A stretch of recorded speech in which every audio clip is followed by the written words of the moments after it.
Hello friends, welcome back to my channel ঘুরে এলাম।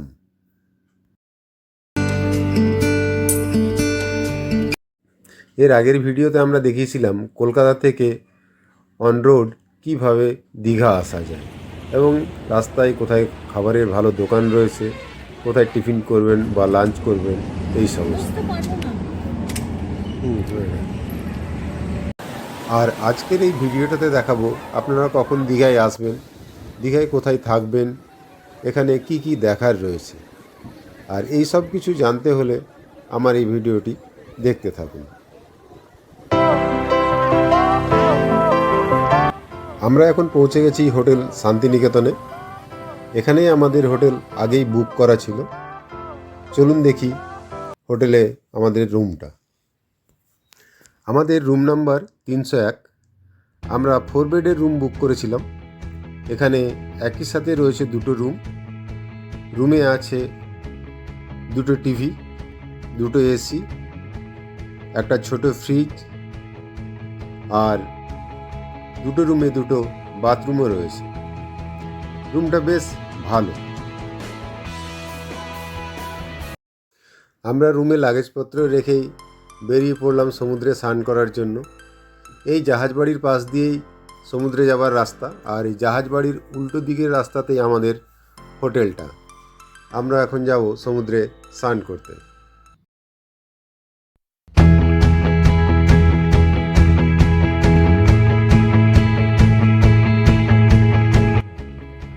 আমরা সমুদ্রে এসে পৌঁছেছি। হোটেল থেকে মাত্র 5 মিনিটের দূরত্ব। এখানে বেশ ভালোই ভিড় দেখছি। এপ্রিল মাসে এই গরমের মধ্যেও কিন্তু দীঘায় ভিড়ের কোনো খামতি নেই।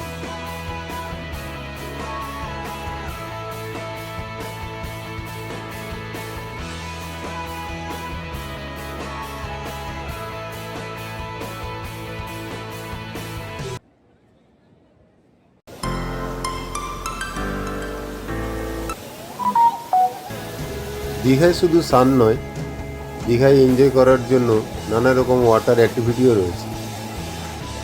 আমরা ঠিক করলাম আজ স্পিড বোটে উঠবো, তাই স্পিড বোটের টিকিট কাটলাম।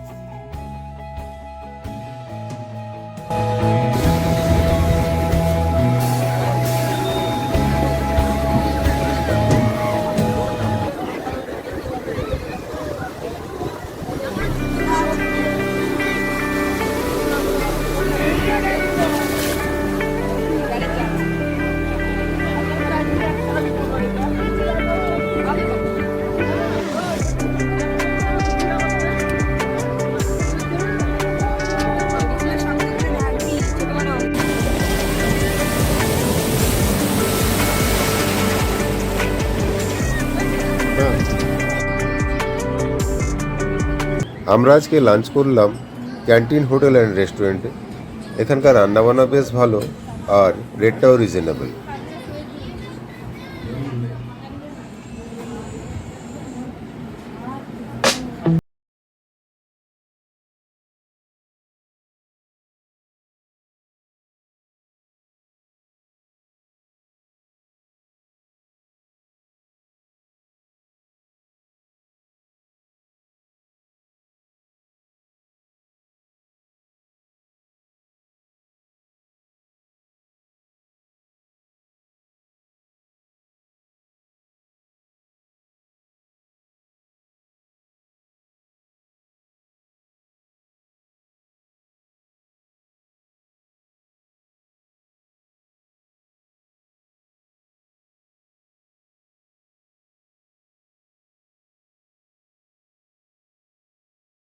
আমরা এখন এসেছি ঢেউসাগরে।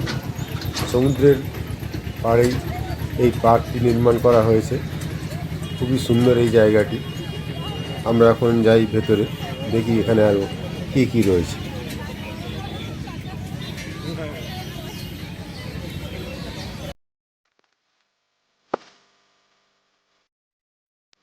পার্কটি খুব সুন্দরভাবে সাজানো রয়েছে। এখানে বাচ্চাদের খেলার জন্য নানা রকমের অ্যাক্টিভিটি রয়েছে। এছাড়া রয়েছে প্রচুর খাবারের দোকান। আর এখানে বসে বসে রবীন্দ্রসঙ্গীত শুনতে খুব ভালোই লাগবে।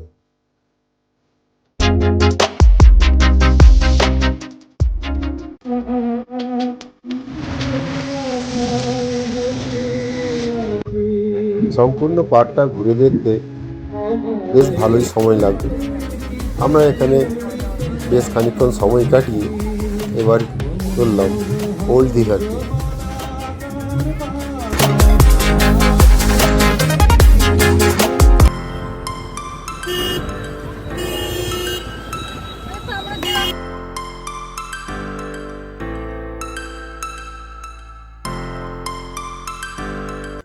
আমরা এখন এসে পৌঁছেছি ওল্ড দীঘায়। সারাদিন ঘুরের ক্লান্তিভাব দূর করার জন্য ওল্ড দীঘার মতো আর জায়গা হয় না। এখানে সমুদ্রের পাড়ের সৌন্দর্য আপনাকে মুগ্ধ করবেই। আর এখানে আপনি সমুদ্রের ধারে বসে পেয়ে যাবেন হাতের কাছে নানা রকম খাবার। তাই সমুদ্রের ধারে খাবার খেতে খেতে সময় কাটানোর জন্য খুব ভালো জায়গা।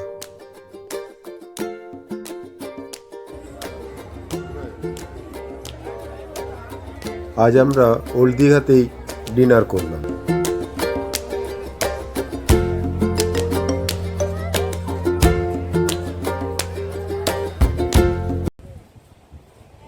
Good morning friends. ভোরবেলা তাড়াতাড়ি ঘুম থেকে উঠে চলে এসেছি সমুদ্রের ধারে সানরাইজ দেখবো বলে।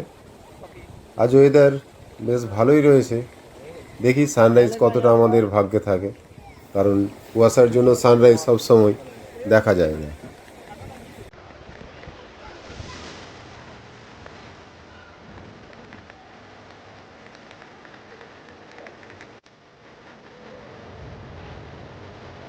তুলসী মামা অনেকটা উপরে ওঠার পরই আমাদের দেখা দিল। যাক, তবু বেশ ভালোই লাগলো। এবার আমরা চা খেয়ে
আসা যেতে পারে।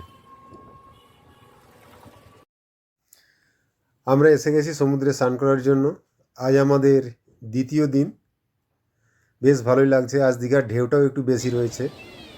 বাচ্চাদের ইচ্ছে হলো আজ জেট স্কি রাইড করবে, তাই তারা জেট স্কিতে উঠে পড়লো।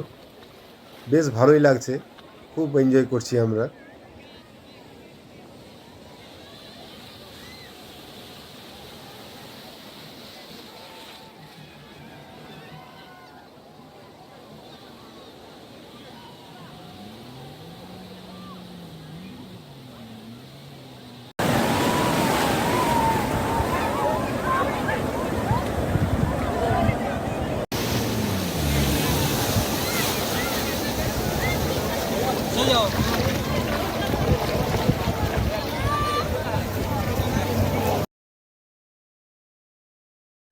আজ আমরা বাইরে কোথাও না গিয়ে হোটেলের রেস্টুরেন্টেই খাওয়া দাওয়া করলাম।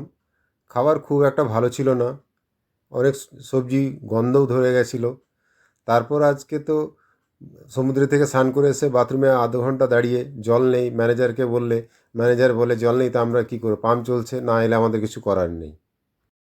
তারপর এসি রুম নিয়েছি, এসি বন্ধ, পাওয়ার ব্যাকআপ ভালো নেই, একেবারে যা তা অবস্থায় হোটেলের।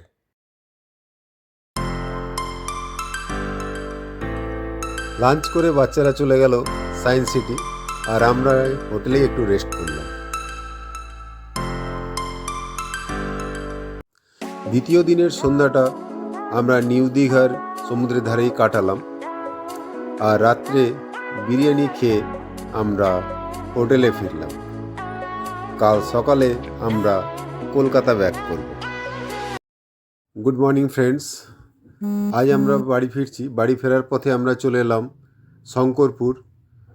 মেন রোড থেকে খুব একটা দূরত্ব নয়, তাই আমরা যাওয়ার পথে শঙ্করপুর ব্রিজটাও ঘুরে যাচ্ছি। তো মারাত্মক রোদ, এখানে দাঁড়িয়ে থাকা অসম্ভব প্রায়, তাই আমরা তাড়াতাড়ি কয়েকটা ফটোগ্রাফি করেই গাড়িতে উঠে পড়ব, আর দীঘা ট্যুরটা এখানেই শেষ করছি। দীঘা ট্যুর প্রোগ্রামের ভিডিওটি আজ এখানেই শেষ করলাম। আমার এই ভিডিওটি যদি ভালো লেগে থাকে তাহলে অবশ্যই লাইক, শেয়ার ও কমেন্ট করবেন। আর আপনারা যদি আমার চ্যানেলটিকে সাবস্ক্রাইব না করে থাকেন, প্লিজ সাবস্ক্রাইব করে দেবেন। Thank you.